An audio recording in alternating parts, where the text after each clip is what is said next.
بسم اللہ الرحمن الرحیم۔ السلام علیکم ورحمۃ اللہ وبرکاتہ۔ عزیز طلباء، اللہ پاک کی ذات سے امید ہے آپ سب خیر و عافیت سے ہوں گے۔ اللہ آپ کو اپنے حفظ و امان میں رکھے۔ اسلامیات جماعت داہم کے لیے ہم نے کل حصہ احادیث میں سے حدیث نمبر 13 پڑھی تھی۔ اس حدیث مبارکہ کے اندر عزیز طلباء آپ نے جمعے کے حوالے سے پڑھا تھا کہ جمعے کے دن لوگوں کی گردنیں پھلانگ کر جانا یہ جہنم کی طرف پل بنانے کے مترادف ہے۔ مجھے امید ہے آپ نے اس حدیث مبارکہ کو اچھی طرح سے یاد کر لیا ہوگا، اور اس کے ساتھ ساتھ آپ کو ٹیسٹ کے حوالے سے بھی بتایا گیا تھا، اور ٹیسٹ کا سلیبس بھی آپ کو لکھوا دیا گیا تھا۔ تو اس لیے عزیز طلباء آپ نے ٹیسٹ کی بھی خوب تیاری کرنی ہے۔ اب ہم اپنے سبق کو آگے بڑھاتے ہیں۔ آج ہم حدیث نمبر 14 پڑھیں گے۔ حدیث نمبر 14 نماز سے متعلقہ ہے۔ اس حدیث مبارکہ کے اندر نماز کی اہمیت اور خاص کر جماعت کے ساتھ نماز پڑھنے کے حوالے سے اس کے آداب بتلائے گئے ہیں۔ اس حدیث مبارکہ کو پڑھنے کے لیے کتاب کھولیں۔ حدیث نمبر 14 ہے عزیز طلباء، اذا اقیمت الصلاۃ فلا تأتوها تسعون وآتوها تمشون وعلیکم السکینۃ فما ادرکتم فصلوا وما فاتکم فأتموا۔ ترجمہ: جب نماز کھڑی ہو جائے تو اس کے لیے دوڑتے ہوئے نہ آؤ، فلا تأتوها تسعون، بلکہ اطمینان اور وقار سے چلتے ہوئے آؤ، وآتوها تمشون، جو نماز تم پالو اسے ادا کر لو، فما ادرکتم فصلوا، جو نماز تم پالو اسے ادا کر لو، اور جو تم سے رہ جائے اسے پورا کر لو، وما فاتکم فاتموا، جو تم سے رہ جائے اس کو پورا کر لو۔ اس حدیث مبارکہ کے تحت جو ہم تفصیل پڑھیں گے اس میں چند عام نکات ہیں جو آپ دیکھ لیں۔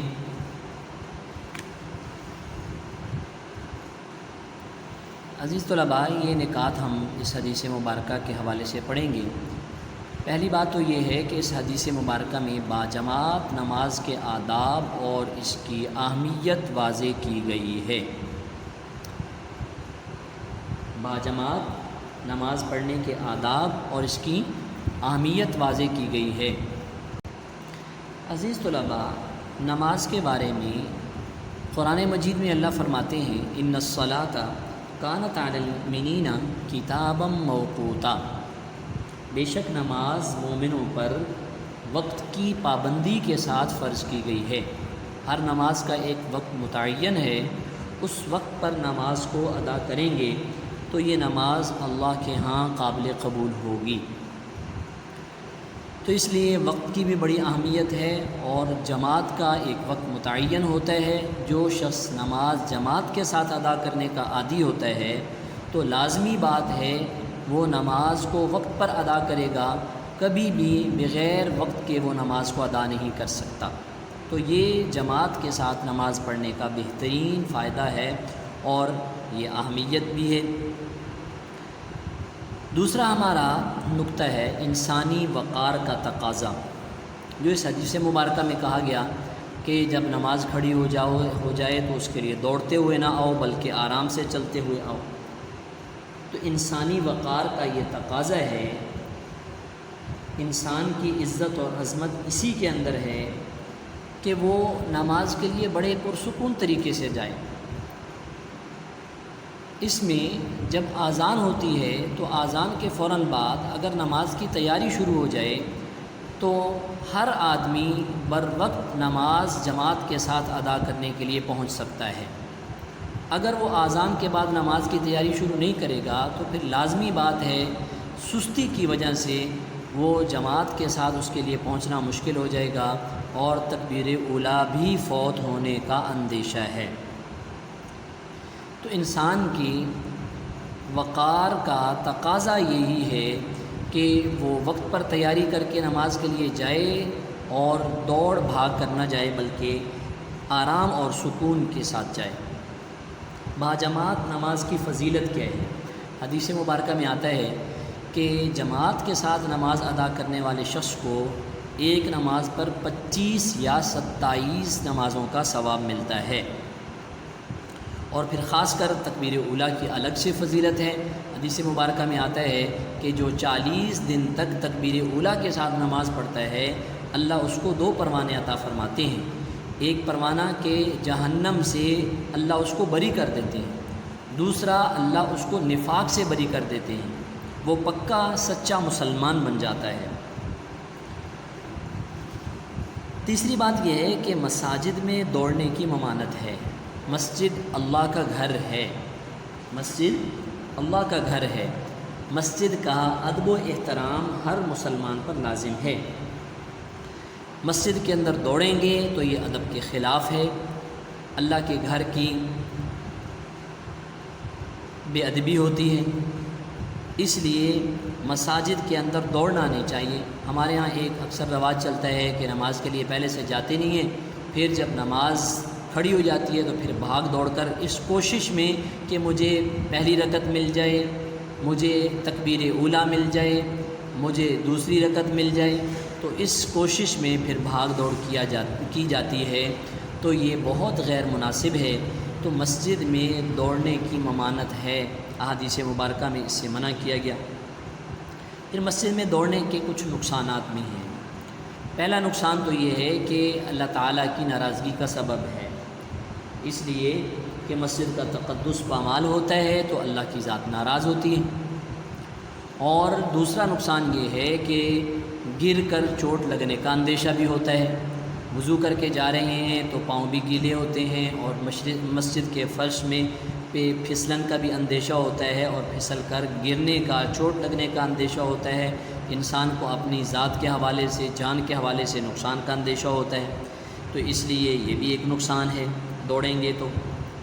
نماز میں خلل پڑتا ہے، یعنی جو لوگ پہلے سے جماعت کے ساتھ نماز پڑھ رہی ہیں، جب یہ بھاگنے دوڑنے والے دوڑ کر نماز میں شامل ہونے کی کوشش کر رہے ہیں، ان کے پاؤں سے ایک آواز ہوگی، تو اس آواز کی وجہ سے جو نماز پڑھنے والے ہیں، پہلے سے جماعت میں شامل لوگ ہیں، ان کی نماز میں خلل کا اندیشہ بھی ہے۔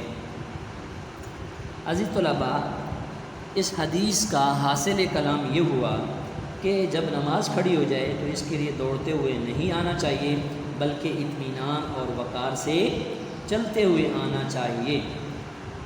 اگر ایک رکعت بھی جماعت کے ساتھ مل گئی تو جماعت کا اجر و ثواب ضرور مل جائے گا، جماعت کا اجر و ثواب ضرور مل جائے گا۔ اس لیے نماز کے لیے، جماعت کے لیے دوڑ کر جانا یہ بالکل بھی مناسب نہیں ہے۔ یہ آج کی ہماری حدیث ہے۔ اب ہم کتاب سے اس کی بلند خوانی کر لیتے ہیں۔ حدیث نمبر 14 ہے، جب نماز کھڑی ہو جائے تو اس کے لیے دوڑتے ہوئے نہ آؤ، بلکہ اطمینان اور وقار سے چلتے ہوئے آؤ۔ جو نماز تم پالو اسے ادا کر لو، جو تم سے رہ جائے اسے پورا کر لو۔ تشریح: اس حدیث میں باجماعت نماز کے آداب کی طرف رہنمائی کی گئی ہے، اور وہ یہ کہ اول تو ہم باجماعت نماز ادا کرنے کے لیے وقت پر مسجد میں پہنچیں اور تکبیر اولیٰ میں شریک ہوں، اور بالفرض کسی مجبوری کی وجہ سے کوئی شخص تکبیر اولیٰ سے رہ جائے یا مسجد میں تاخیر سے پہنچے اور نماز ادا ہو رہی ہو تو بھاگتے دوڑتے جماعت میں شامل ہونے کی کوشش نہیں کرنی چاہیے، بلکہ ہر ممکن وقار اور متانت کا خیال رکھنا چاہیے۔ سلیقہ یہ ہے کہ شائستگی کے ساتھ چل کر آرام سے جماعت میں شامل ہو جائیں، جتنی رکعتیں جماعت کے ساتھ نصیب ہو جائیں ان کو جماعت کے ساتھ پورا کر لیں، باقی کو بعد میں پورا کر لیا جائے، لیکن بھاگتے دوڑتے اس لیے جانا کہ جلدی سے جماعت میں شریک ہو جائیں اور کوئی رکعت چھوٹ نہ جائے، یہ ناشائستہ عمل ہے، نازیبہ عمل ہے، اللہ تعالیٰ کو ناپسند اور خانہ خدا کے آداب اور انسانی وقار کے بھی خلاف ہے۔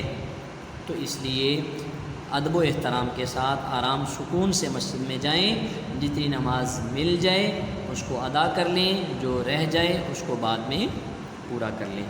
عزیز طلباء، حدیث نمبر 14 ترجمہ اور تشریح آپ نے اچھی طرح سے یاد کر لینی ہے، جو اہم نکات اس کے آپ کو بتائے گئے ہیں ان کو بھی ذہن نشین کر لینا ہے، اور جب آپ حدیث مبارکہ لکھیں گے ٹیسٹ میں تو اس وقت بھی آپ نے اسی طرح حدیث مبارکہ کے جو اہم نکات ہیں ان کو بنا کر پھر ہر ایک نقطے کی وضاحت کر کے اس کو لکھیں گے، تو انشاءاللہ یہ آپ کا بہت اچھے انداز میں لکھنا ہوگا اور اس پر آپ کو اچھے نمبرات بھی ملیں گے۔